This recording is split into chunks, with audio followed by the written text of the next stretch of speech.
Pakistani artillery को 155 mm shell की जितनी जरूरत है उसके लिहाज से 5% शेल ही इस वक्त उसके पास बचे हैं। जितने M109 हॉवित्जर शेल पाकिस्तानी सेना को चाहिए उसके केवल 7% ही फिलहाल उपलब्ध हैं। 122 mm के जितने रॉकेट की जरूरत जंग के लिए होगी उसका केवल 9% हिस्सा ही हथियार गोदामों में है।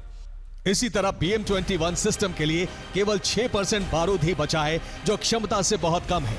चीन से मिली SH-15 तोपों के लिए जरूरत से बहुत कम केवल 11% शेल ही मौजूद है।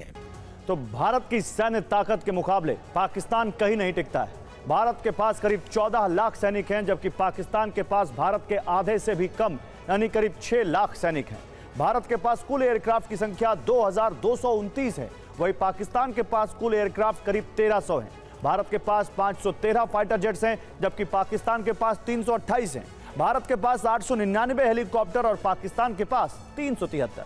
थल सेना में भारत के पास 4201 टैंक हैं, वही पाकिस्तान के पास 2627। इंडियन नेवी के आगे भी पाकिस्तानी नौसेना कहीं नहीं ठहरती है। भारत के पास 2 एयरक्राफ्ट कैरियर हैं, जबकि पाकिस्तान के पास एक भी नहीं है।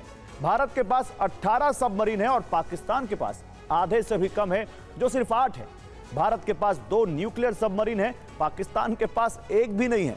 भारत के पास 14 फ्रिगेट और पाकिस्तान के पास सिर्फ 9, जबकि भारत के पास 13 डिस्ट्रॉयर हैं और पाकिस्तान के पास एक भी नहीं। इसी तरह भारतीय नौसेना के पास 18 कॉर्वेट हैं और पाकिस्तान के पास 9। नेवल एयरक्राफ्ट भारत के पास 300 है, जबकि पाकिस्तान के पास 85।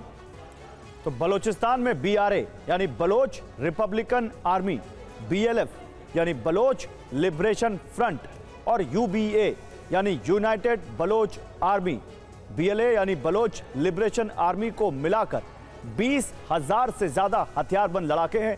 इनके पास इन्फेंट्री और आर्टिलरी हथियार हैं। सिंध क्षेत्र में SLA यानी सिंधु देश लिबरेशन आर्मी, JSM यानी जीवे सिंध मुत्ताहिदा महाज के साथ साथ पाकिस्तान के सिंध में सबसे बड़ा शिया गुट TJP यानी तहरीके जफरिया पाकिस्तान है। इनके पास 50,000 से ज्यादा सक्रिय कार्यकर्ता हैं और इन्फेंट्री यानी पैदल लड़ाके और हथियार हैं। खैबर पख्तूनख्वा की सबसे बड़ी ताकत TTP यानी तहरीक तालिबान पाकिस्तान है और इसके साथ PTM यानी पश्तून तहफ़्फ़ुज़ मूवमेंट के हजारों कार्यकर्ता हैं। अपर खैबर के चित्राल और स्वात क्षेत्र में BNF यानी बलवारिस्तान नेशनल फ्रंट के लड़ाके सक्रिय हैं। इनके साथ ही KHGB यानी खानाए हिकमत गिलगित बाल्टिस्तान के लड़ाके भी जुड़े हुए हैं। इनके अलावा TTB यानी तहरीक तालिबान बजौर और TTS यानी तहरीक तालिबान स्वात के लड़ाके भी जंग में उतरने को तैयार हैं। इस्लामाबाद की लाल मस्जिद से इमाम मौलाना अब्दुल अजीज गाजी जंग का ऐलान कर चुके हैं। लाल मस्जिद के मदरसे इस्लामाबाद से पंजाब तक फैले हुए।